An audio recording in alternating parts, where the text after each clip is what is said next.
Thank you, Mr. Boswell. Good afternoon, everyone. Happy Sabbath.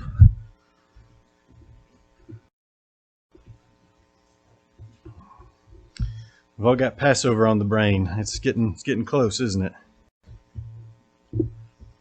And we're told to be ready to give an answer for the faith that lies within us. And said another way, we need to be able to explain why we believe what we believe. Why do we do what we do? We're less than 2 weeks away from Passover, so I thought it'd be a good time to review why we keep Passover when we do. This is a question that comes up from time to time. The question typically is, should we keep a 14th Passover, 14th day of the first month, Hebrew month, or the 15th day of the first month? This year, all baptized adults will be here the night of April 14th. By coincidence, that's the 14th day of the first month on the Hebrew calendar. Starts at sundown on April 14th. But if you were to look at your calendar at home, maybe that you got on the wall or maybe on your phone, normally it'll say that Passover starts at sundown on April 15th. So why is that? Where's that discrepancy coming from? Well, that calendar that's hanging on your wall or maybe on your phone, they're using the Passover for Judaism. Those who practice Judaism keep what they call the Passover on the 15th day of the first Hebrew month. But how does that line up with what's in the Bible? And how does that line up with how the ancient Israelites kept Passover?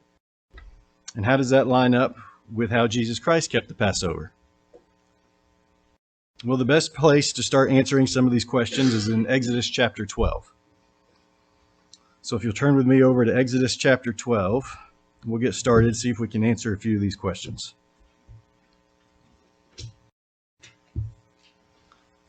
Exodus chapter 12, and we'll begin in verse 1. Exodus chapter 12, verse 1. So this is the very first time that God is instituting the Passover that we have recorded here in the Bible. The Israelites are getting ready to come out of Egypt, and these are the first instructions that we have about the Passover. It says, "Now the Lord spoke to Moses and Aaron in the land of Egypt, saying, This month shall be your beginning of months. It shall be the first month of the year to you. Speak to all the congregation of Israel, saying, On the 10th of this month, every man shall take for himself a lamb, according to the house of his father, a lamb for a household.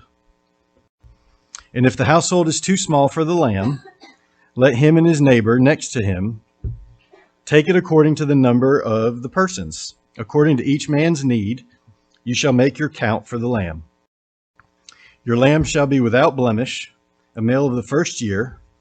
You may take it from the sheep or of the goats. Now you shall keep it until the 14th day of the same month. Then the whole assembly of the congregation of Israel shall kill it at twilight." So God gives Moses and Aaron some instructions here concerning Passover and keeping time for years.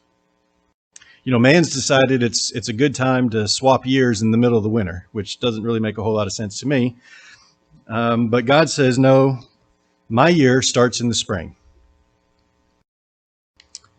And based on how the Passover falls this year, the first month actually started last night at sundown. So then God tells them to set aside a lamb by families and to go ahead and set it aside on the 10th day of the first month. And if the family was small and a whole lamb would be too much food for them, then to get together with their neighbor and share it and enjoy the Passover together. And the Israelites were to keep this lamb set apart until the 14th day of the first month, and they were to kill it in the evening, or as we just read, my version, New King James, said the twilight. So what does that word mean? So let's look at that word that's translated either evening or twilight in Exodus chapter 12 and verse 6. That word is Strong's H6153, and it means dusk, even, or night. And Vine says that this phrase, in the evening, would be more accurately translated between the evenings. And it specifically refers to the time between sunset and dark. We all know that time frame, right? You're out there, you're working in the yard, it's getting close to sundown, and then all of a sudden the sun goes down, and like the color of the sky just completely changes. It had that nice kind of orange color to it, and then all of a sudden the sun goes down. It seems like all at once you get this blue color, right? It's not dark yet, you can still see, but it's after sundown. And we see from the Genesis account that God starts a day in the evening. So evening and morning were the first day, right? That's what Genesis says. So when God instructed Moses and Aaron, he told them to keep the lamb until the 14th day of the first month and to kill it between the evenings, the time between sunset and total darkness. And that time only happens once each day, right? So this time that's identified here would be at the beginning of the 14th day of the first month. As the sun set, the 14th day of the first month was starting, and this is when everyone was to kill the lamb that they had set aside. Let's keep reading in verse 7. Exodus chapter 12, verse 7 now. And they shall take some of the blood and put it on the two doorposts and on the lintel of the houses where they eat it. Then they shall eat the flesh on that night, roasted in fire, with unleavened bread, and with bitter herbs they shall eat it. Do not eat it raw, nor boiled at all with water, but roasted in the fire, its head with its legs and its entrails. You shall let none of it remain until morning, and what remains of it until morning you shall burn with fire. So the Israelites got prescribed a whole menu for this night. They even got the cooking instructions, specifically roasted in fire. And they were also told to do something special with the blood of that lamb. The blood was to go on the lintel. That's the top part between the two doorposts. So the lintel and the doorposts. And the blood was to be a sign of a type of covenant that God was entering into with them. God would pass over the house if the blood was on the doorpost and the lintel. And the next place we see the blood of an animal being used in this kind of way is when the Israelites are entering into covenant with God at Mount Sinai. So Moses and Aaron are instructed to tell the Israelites to eat the lamb roasted in the fire with unleavened bread and bitter herbs. And there are also some instructions here about timing. They were told to eat the flesh in that night. So the Hebrew word that's translated in that is Strong's H2088. And it means this or that, but it can also be translated as the same. So we already established that each day has one night, and that's the beginning of the day. And the Israelites slaughtered that lamb on the 14th. So the only way that you're going to eat it in that night or the same night is on the 14th day of the first month. And the cooking method prescribed is roasted whole in the fire. This is probably for two reasons. One which points to the greater meaning behind Passover, which Mr. Betts was talking about earlier, and one which is more practical in nature. The first, the use of the blood on the doorposts and the lintel, points to the sacrificial nature of the Passover. And sacrifices were to be made with fire. Second, the Israelites were trying to cook an animal that they had just slaughtered. Well, the quickest way to do that is to skip the cleaning that would be required for the other cooking methods and just roast it in a fire open. They were told to leave the head, the legs, the entrails, everything inside, just roasted in the fire. They're also told that if any of the lamb remains until the morning, that they needed to burn it. Well, that presupposes that they're going to be there in the morning to burn it. That morning would be the daylight portion of the 14th. We'll see why this must be the case in a few minutes, but for right now, let's continue on in verse 11. So Exodus chapter 12 and verse 11. And thus you shall eat it, with a belt on your waist, your sandals on your feet, and your staff in your hand. So you shall eat it in haste. It is the Lord's Passover. For I will pass through the land of Egypt on that night, and will strike all the firstborn in the land of Egypt, both man and beast. And against all the gods of Egypt I will execute judgment. I am the Lord. Now the blood shall be a sign for you on the houses where you are. And when I see the blood, I will pass over you, and the plague shall not be on you to destroy you when I strike the land of Egypt. So this day shall be to you a memorial, and you shall keep it as a feast to the Lord throughout your generations. You shall keep it as a feast by an everlasting ordinance. I want to stop there. These instructions that God was giving Moses and Aaron were instructions on how to eat this Passover and to be ready to leave Egypt at the same time. Now, normally, if you're going to be eating a nice meal at home, you like to get comfortable, right? Kick off your shoes, maybe. You know, if like last night for Natalie's birthday, I should have taken my belt off before we started eating, you know, to make room. But you like to get comfortable and settle in. Well, this is kind of the opposite. The instructions were the opposite. He wanted you to be ready to go at any point.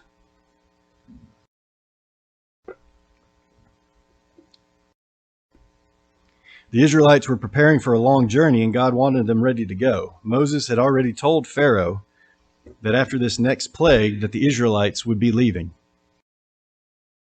And these instructions were to make it clear to the Israelites as well that they would be leaving. See, they had seen 10 plagues. They kept being told that, hey, you're going to leave, you're going to leave. Well, now he's giving them these instructions because he wants them to know after this 10th plague, you are leaving. So then God tells them why they put the blood on the doorposts and the lintels. The last plague is the death of all the firstborn in the land of Egypt, human and animal. And the blood served as a sign that would cause that plague of death to pass over that particular household. And again, this points to that sacrificial nature of the Passover,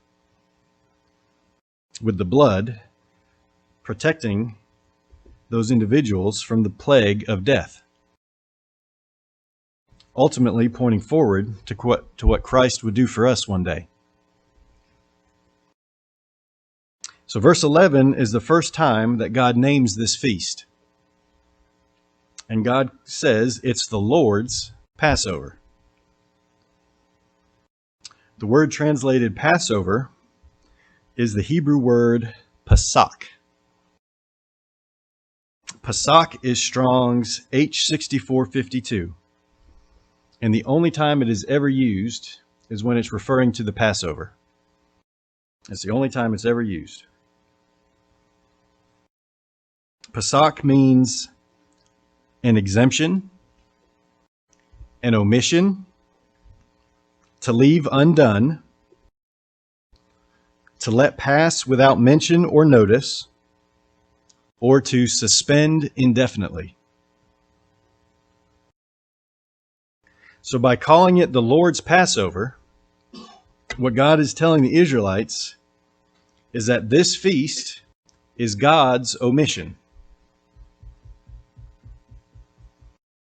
God would be exempting, God would be omitting, and God would let pass without mention from the death plague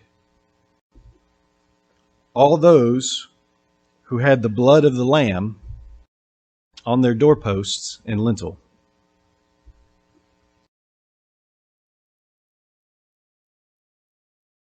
So next, God instructs Moses and Aaron to tell the Israelites that this event is not just a one-time event. Passover was to be celebrated as a memorial to what God had done throughout their generations and on forever. Passover was going to be an annual event every year. And now as we continue in verse 15, we start to see a separate feast to be discussed. So Exodus chapter 12 and verse 15, it says, 7 days you shall eat unleavened bread. On the first day you shall remove leaven from your houses, for whoever eats leavened bread from the first day until the seventh day, that person shall be cut off from Israel. On the first day there shall be a holy convocation, and on the seventh day there shall be a holy convocation for you. No manner of work shall be done on them, but that which everyone must eat, that only may be prepared by you. So you shall observe the feast of unleavened bread, for on this same day I will have brought out your armies out of the land of Egypt. Therefore you shall observe this day throughout your generations as an everlasting ordinance. So back in verse 11, we were introduced to that word Pesach. Well, here in verses 15 and 17, we're introduced to a new Hebrew word. And that Hebrew word, best I can tell from the transliteration, is pronounced matzah. I guess that's where they get the word matzo, or the stuff that you buy in the store. I guess it comes directly from that. And matzah is Strong's H4682, and it means sweetness or sweet in the sense of not being soured or bittered by yeast. And specifically, it means an unfermented cake or loaf. So when yeast is in bread dough, the yeast is eating all those glucose sugars that's in that dough, and it's making a waste byproduct of carbon dioxide. That's where that puffiness comes from. Well, when there isn't enough oxygen around, for example, in a liquid like grape juice, the conversion's not quite as efficient, not as complete, and you make carbon dioxide and alcohol.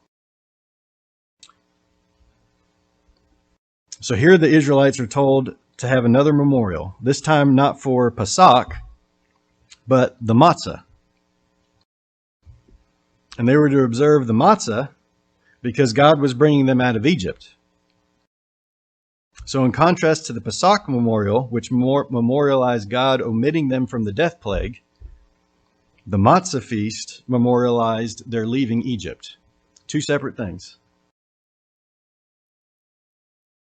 The Pesach memorial focused on the lamb and the blood and that sacrifice. The matzah memorial focused on the unleavened bread. The Israelites were to eat unleavened bread with the Passover, but the two festivals are separate and shouldn't be confused. And God gives Moses and Aaron some additional instructions about removing leaven from their homes, not eating leaven and eating unleavened bread all 7 days of the feast.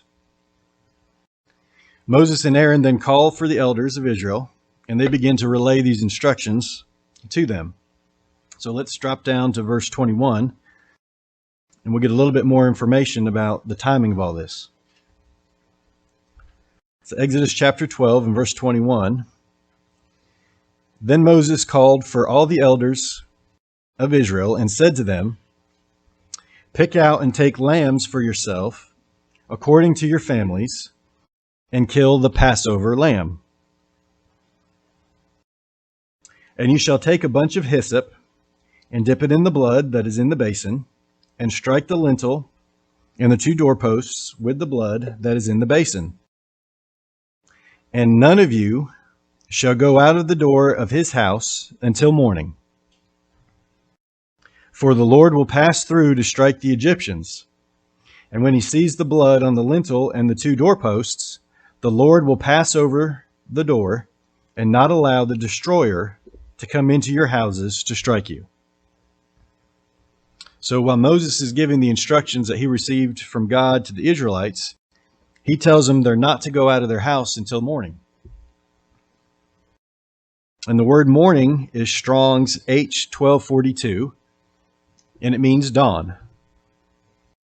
So in order to be protected from the plague, not only did the Israelites need to put the blood on the doorpost and the lintel, but they had to stay put. They had to stay inside that house until the sun came up. And this would ensure that they spent the entire night inside their houses. The first time that they would have exited would have been the daylight portion of the 14th. And that's going to become important in a few minutes when we read some other scriptures.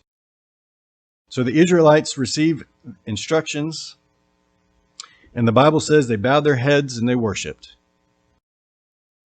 And then they went and they did what God commanded them to do. And they picked out their lambs on the 10th day of the first month. They kept it until the 14th day of the first month. They slaughtered the lamb. They put the blood on the doorposts and the lintels.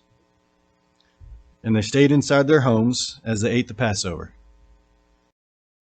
As we drop down in verse 29, we'll pick up a little bit more of this story.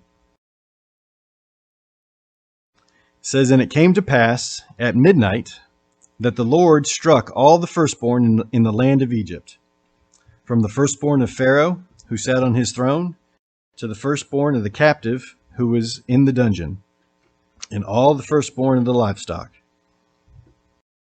So Pharaoh rose in the night, he and all his servants, and all the Egyptians, and there was a great cry in Egypt, for there was not a house where there was not one dead.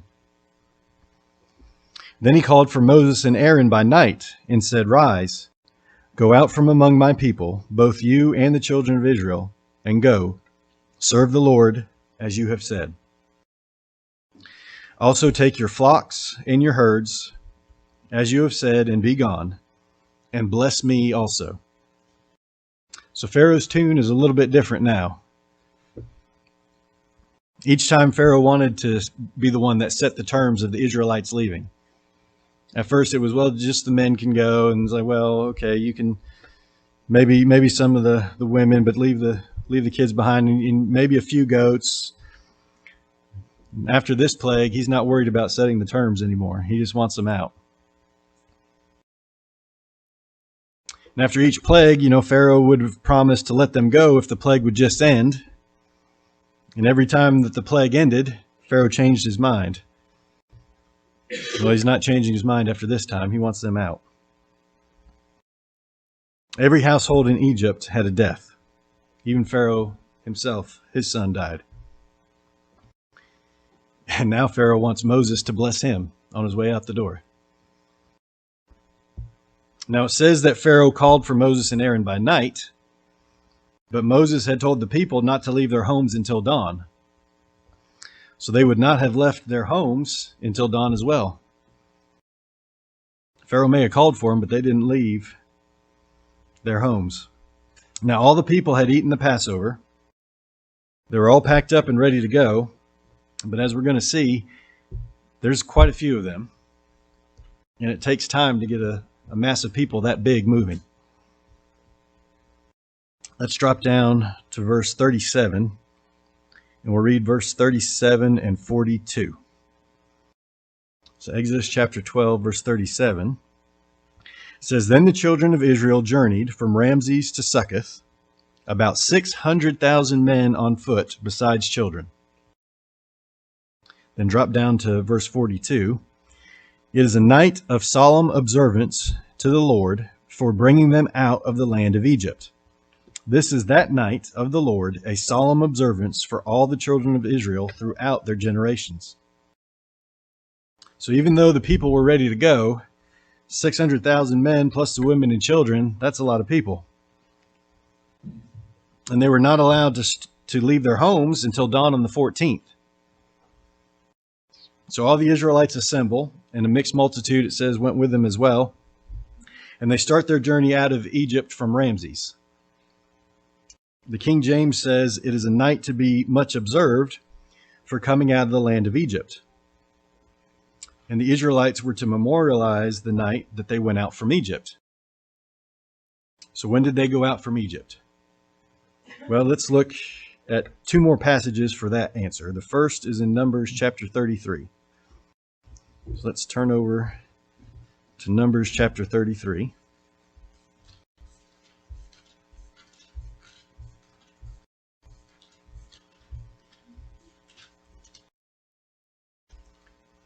Numbers chapter 33, and we'll read verses 1 through 4. It says, "These are the journeys of the children of Israel, who went out of the land of Egypt by their armies under the hand of Moses and Aaron. Now Moses wrote down the starting points of their journeys at the command of the Lord." Well, isn't that convenient? That's going to help us out a lot. "And these are the journeys according to their starting points. They departed from Ramses in the first month, on the 15th day of the first month. On the day after the Passover, the children of Israel went out with boldness in the sight of all the Egyptians." So Moses recorded all those journeys that Israel made. And his first recording, Israel going out from Egypt on the 15th of the first month.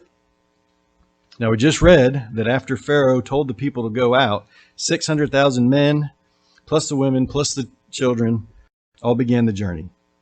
And here in Numbers, we see that that's on the 15th day of the month that they left out of Egypt. And that specifically says on the day after the Passover.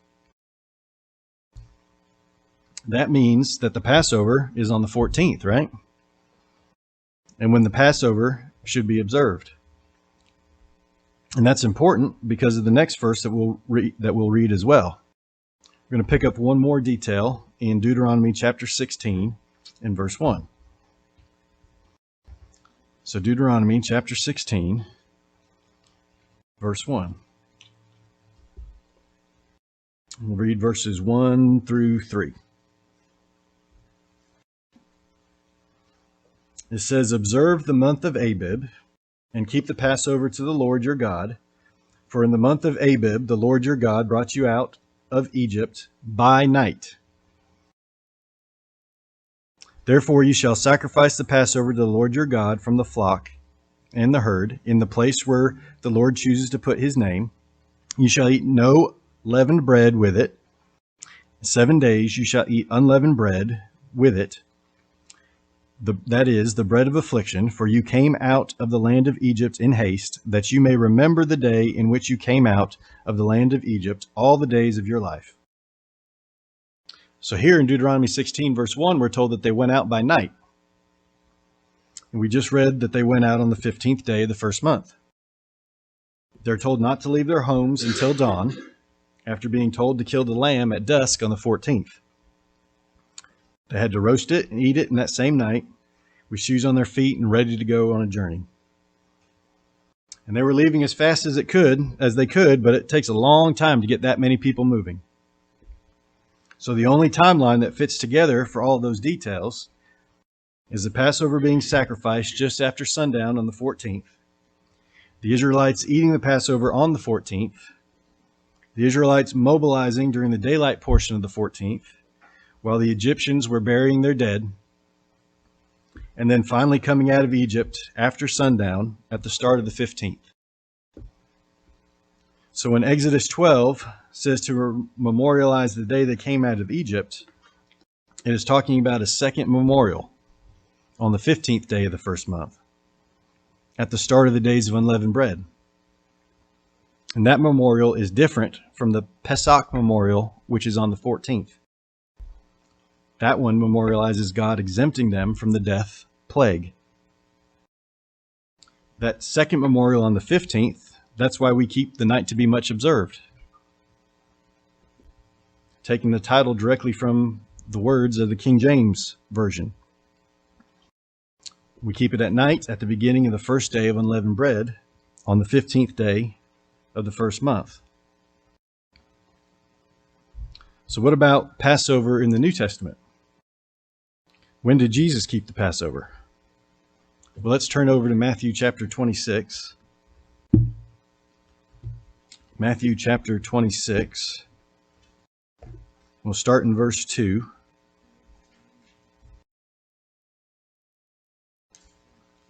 And we'll pick up a few verses here.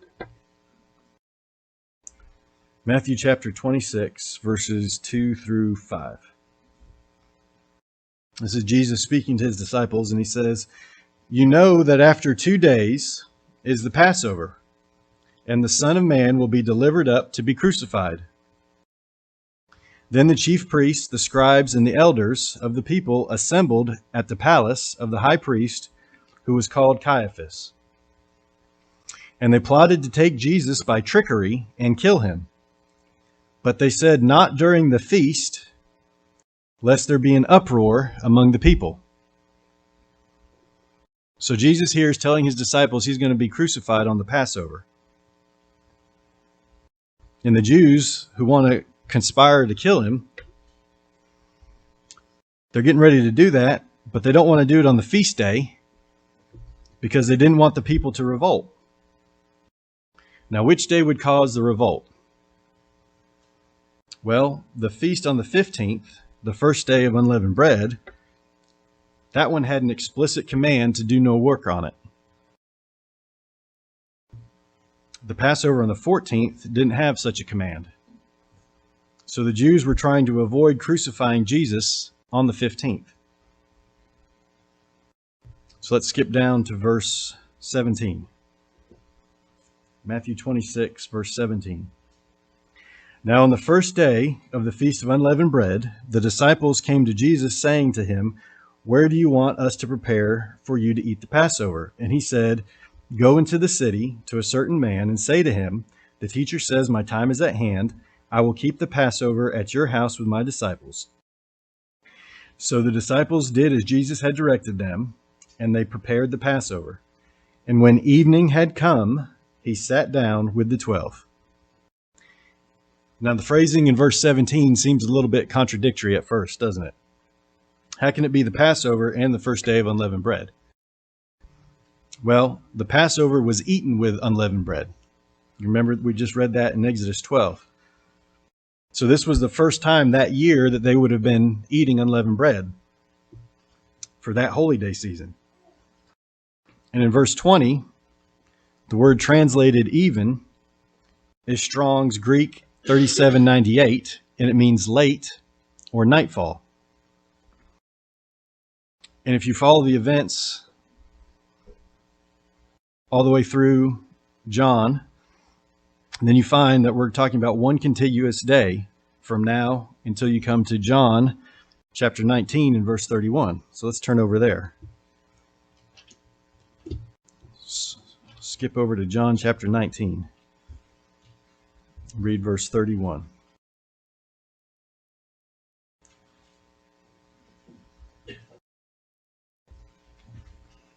John chapter 19, verse 31. "Therefore, because it was the preparation day, that the bodies should not remain on the cross on the Sabbath, for that Sabbath was a high day, the Jews asked Pilate that their legs might be broken, that they might be taken away." Mr. Betts was covering that they didn't do that to Jesus. They pierced his side with a spear. But this high day that they're talking about is the Feast of Unleavened Bread. It wasn't just a regular Sabbath. That's why it's got that parenthetical statement about it being a high day. And the first day of Unleavened Bread is the 15th day of the first month, which means that Jesus Christ, he was crucified on the 14th. They ate that Passover after nightfall, after sunset. So Jesus Christ ate the Passover on the 14th day of the first month with his disciples. Now Christ had a whole meal with his disciples, and then after the meal, he added the foot washing ceremony and the bread and the wine. So why don't we do that part? Why don't we have a whole meal? Well, Paul gives us some insight into how we keep the Passover together as a church. So let's turn over to 1 Corinthians chapter 11.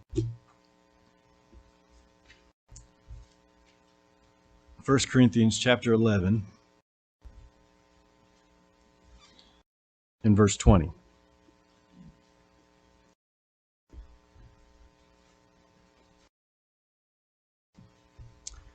"Therefore, when you come together in one place, it is not to eat the Lord's Supper. For in eating, each one takes his own supper ahead of others, and one is hungry, and another is drunk. What? Do you not have houses to eat and drink in?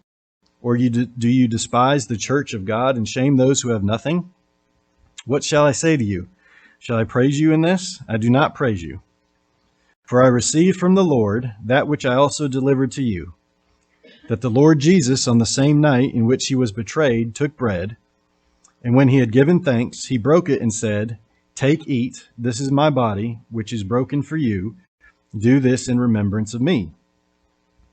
In the same manner, he also took the cup after supper, saying, This cup is the new covenant in my blood. This do as often as you drink it in remembrance of me. You know, the Corinthian church provided us a lot of teachable moments, didn't they? It's actually good for us. Bad for them, but good for us. And not the least of which is how they came together for the Passover. They came together to eat a meal like Christ did with his disciples, but in doing so, they didn't really come together. Instead of a nice meal where everyone kind of participated together, they allowed their human nature to take over. They served themselves first, some got drunk, and they lost the solemnity of the night. So Paul tells us that Jesus Christ instructed him that when we come together to take the Passover as a church, it's for the bread and the wine, and the foot washing would also be included in that. The blood on the doorpost as a symbol of protection from death moved to an internal symbol of consuming the blood through the wine, because it's inside that needs cleaning and protection. And the symbol of consuming the unleavened bread to put his character and his life into us. The symbol of the foot washing for the humility and the service that we're called to in this life.